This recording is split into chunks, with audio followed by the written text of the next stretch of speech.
तो रास्ते में मिल गया ग्वाल। अब सुन लो ग्वाल की हाल। ग्वाल ने कहा पंडित जी आप बहुत अच्छी कथा सुनाए महाराज, पर एक बात समझ में नहीं आई। तो पंडित जी ने कहा कौन सी बात? तो ग्वाल ने कहा पंडित जी हमको एक बात समझ में नहीं आई, राक्षस राम था कि रावण? अब बताओ आप। अब पंडित जी का दिल टूट गया। ग्वाल ने क्या पूछा? ग्वाल ने पूछा पंडित जी आप तो 9 दिन तक बड़ी अच्छी कथा सुनाई, पर एक बात समझ में नहीं आई, राक्षस राम था कि रावण? पंडित जी ने कहा भैया ग्वाल तूने बता दिया अपना हाल, अब मैं बताता हूं अपना हाल। ना राक्षस राम और ना राक्षस रावण, राक्षस हम तो तुम्हारे गांव में आए, चिल्ला चिल्ला कर कथा सुनाए, पर तुमको समझा नहीं पाए। तो राक्षस हमें मान लो, आप हम ही राक्षस बन गए। सही बात की नहीं भैया? ग्वाल ने कहा पंडित जी आप तो नाराज हो गए। अरे पूछ रहे हैं तो पंडित जी ने कहा यही आंसर है, उत्तर यही, तुम्हें आपको नहीं बता पाया, अब राक्षस मैं हूं। तो ग्वाल ने हाथ जोड़ के कहा महाराज एक आध रामायण दे दो महाराज, आपके पास तो बहुत सी रामायण है, हम घर जाएंगे तो 1 2 4 दोहा पढ़ लेंगे महाराज। पंडित जी बड़े सरल थे। पंडित जी ने कहा चलो अच्छी बात, रामायण पढ़ने के लिए मांग रहा है। पंडित जी ने कहा नियम मालूम रामायण पढ़ने का? तो कहा नहीं महाराज आप ही बता दो। तो पंडित जी बोले काम करना, स्नान ध्यान करना, अगरबत्ती लगा के पढ़ लेना, कोई भारी नियम नहीं है। यदि ज्यादा नियम बता दूंगा तो बिल्कुल नहीं पढ़ेगा, कोई नियम नहीं। और जिस दिन नहाने का मन ना हो तो मत नहाना, रामायण पढ़ना। अब भैया ग्वाल ने क्या किया मालूम? ग्वाल रामायण लेके घर गया। अब ग्वाल के घर में बहुत सी गौ माता भी थी। तो ग्वाल की जो धर्म पत्नी थी, ग्वाल ने अपनी पत्नी से कहा सुन मैंने पंडित जी से रामायण मांग के लाया है, अब मैं गौ माता लेके जाऊंगा बाद में 1 घंटे बाद, पहले मैं रामायण पढ़ लूंगा 1 दोहा 5 दोहा। ग्वाल जल्दी से स्नान ध्यान किया, रामायण निकाला और रामायण की अगरबत्ती लगाया और रामायण पढ़ने लगा। तो पहली चौपाई पढ़ा ग्वाल, बंदहु गुरुपद पदम परागा, सुरचि सुभाष सरस अनुरागा। जैसे ही ग्वाल ने पहली चौपाई पढ़ा तब तक एक भैंस बंदी थी, वो हिली डुली फड़फड़ाई और जमीन पर गिर गई, और गिर गई तो मर गई। ग्वाल की पत्नी दौड़ के आई, अरे रे भैंस बंदी थी निपट गई, तो कैसी रामायण लाए हो तुम? ग्वाल ने कहा मूर्ख, रामायण तारने वाली है, पंडित जी ने बताया है, तो भैंस को मरना था मर गई, मर जान दे, उसका समय आ गया होगा मरने का। ग्वाल ने पन्ना पलटाया, पहली बार तो रामायण पढ़ने को बैठा, इतनी बड़ी घटना घट गई। फिर भी ग्वाल सोचा कि भैंस को मरना था तो मर गई। दूसरा पन्ना पलटाया और दूसरी चौपाई बोला, जय जय जय गिरि राज किशोरी, जय महेश मुख चंद चकोरी। एक अच्छी लगता गाय बंधी थी भैया, वो भी हिली डुली फड़फड़ाई और गिर गई, और गिर गई तो मर गई। ग्वाल की पत्नी दौड़ के आई, अरे बोले जो रामायण तारने वाली मारने वाली लाए हो, एक गाय भी निपट गई। ग्वाल का बड़ा दिमाग खराब, ग्वाल का बड़ा दिमाग खराब हो गया कि मैंने पंडित जी से तारने वाली रामायण मांगा, ये मारने वाली दे दिया। फिर भी ग्वाल सोचा कि नहीं नहीं, रामायण तो तारने वाली होती, मारने वाली होती, हो सकता गाय को मरने का समय रहा होगा, मर गई। अपनी पत्नी का सुन, अब मैं धीरे धीरे पढ़ूंगा, कोई हिले डोले के पता नहीं रोक दूंगा।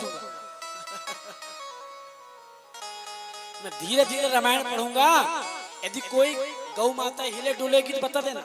मैं रामायण चौपाई आधी पढ़ूंगा, फिर पन्ना पलटाया और फिर तीसरी चौपाई पढ़ता है। जेहि पर जेहि कर सत्य, इतना बोला ही है। एक बकरी बंदी थी, हिलने लगी। ग्वाल रुको रुको रुको, बकरी हिल रही है। ग्वाल का दिमाग खराब, जी रामायण मारने वाली है। अब मालूम हो गया, एक भैंस निपट गई, एक गाय निपट गई, अब बकरी निपटने वाली। अब बताता हूँ पंडित जी को। रामायण कर दिया बंद, रामायण बंद कर दिया। जितनी गौ माता बची थी उसे लेके जंगल जाने लगा चराने के लिए। तो गांव से जा रहा था तो गांव में बहुत भीड़ लगी थी। गांव का एक मुखिया था, प्रधान, सम्मानीय व्यक्ति, उसके प्राण बड़े संकट में थे। ग्वाल ने कहा, भैया ये भीड़ क्यों लगी है, इतनी भीड़ क्यों है? तो गांव वालों ने कहा, ये ग्वाल भैया, हमारे गांव के मुखिया का जो प्राण है बड़े संकट में, उसके प्राण निकल रहे हैं। हमने तुलसी का पानी डाला मुख में, हमने सोना का पानी डाला मुख में, हमने गंगा जल मुख में डाला, पर प्राण नहीं निकल रहे। अरे ग्वाल ने कहा, मेरे को बताओ, एक चौपाई का काम है, कहीं जाने की जरूरत नहीं है। मेरे घर में रामायण रखी है, एक चौपाई मारूंगा तो सीधे तुम्हारे गांव का मुखिया निपट जाएगा। मेरे घर में रखी रामायण भैया। लेकिन वो रामायण मारने वाले थे, वो तो तारने वाले थे। इसके बाद ग्वाल आगे बढ़ा तो रास्ते में वही पंडित जी फिर मिल गए। ग्वाल ने कहा, महाराज जी नमस्कार, प्रणाम, तुमने चमत्कार कर दिया, चमत्कार। पंडित जी को लगा चमत्कार हो गया। क्यों ग्वाल, कैसा चमत्कार? बोले, एक भैंस निपट गई मेरी आपकी रामायण से, और एक गाय भी निपट गई महाराज।